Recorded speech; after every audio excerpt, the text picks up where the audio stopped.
I like to consider myself as a creative person because I love to paint, I love to draw, I love to do little arts and crafts, DIYs.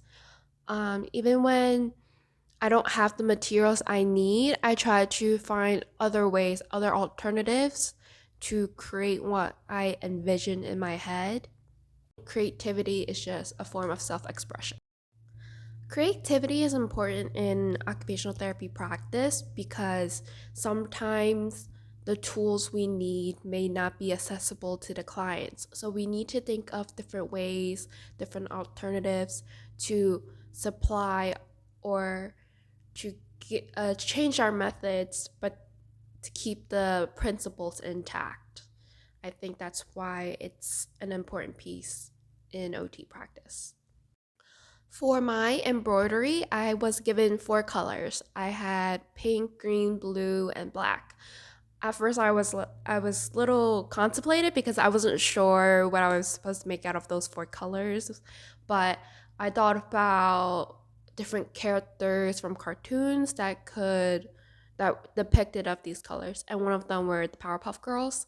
So in my embroidery, I did Powerpuff Girls as the silhouettes, and for their powers or their color schemes was the little when they're flying they usually show like little red streaks, green streaks, blue streaks. I try to do that, and I also wanted to experiment different types of stitching rather than just keeping as simple stitches.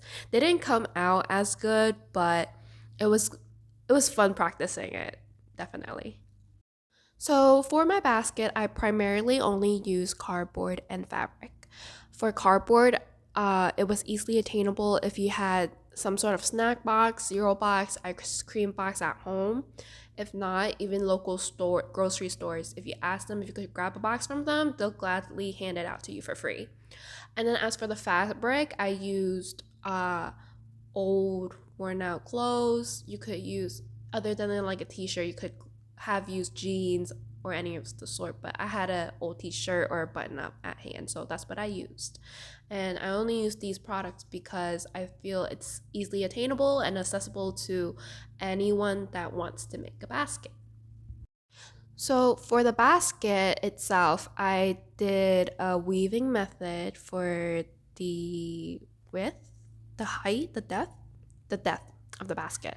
And then for the base, it was just cardboard. It can it could only hold lightweight objects because the cardboard itself wasn't as thick, but certainly if you use thicker piece of cardboard, it's more sturdier.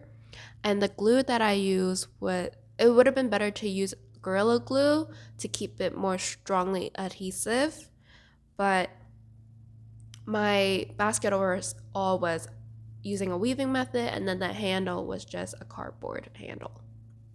So, from this assignment and the simple craft assignment, I learned that even the simplest of crafts take a lot out of work, considering like the body mechanics and the mental functions. I have, especially for the small, simple craft, I wanted to do something that was easy. But even when I was writing out the steps, I realized a lot goes on to even do something that was simple that wouldn't even take an hour to complete. Also, for embroidery, I enjoyed that a lot. I did take a stab at it when I was little, but I wasn't good at it. And certainly when I did this one, I also felt I wasn't as good at it because some of the stitchings that I wanted to do, some of the techniques, they did not come out as expected. But I'm sure if I had practiced some more, it would have came out what I intended. But yeah, I don't think embroidery is my it's in my field of interest.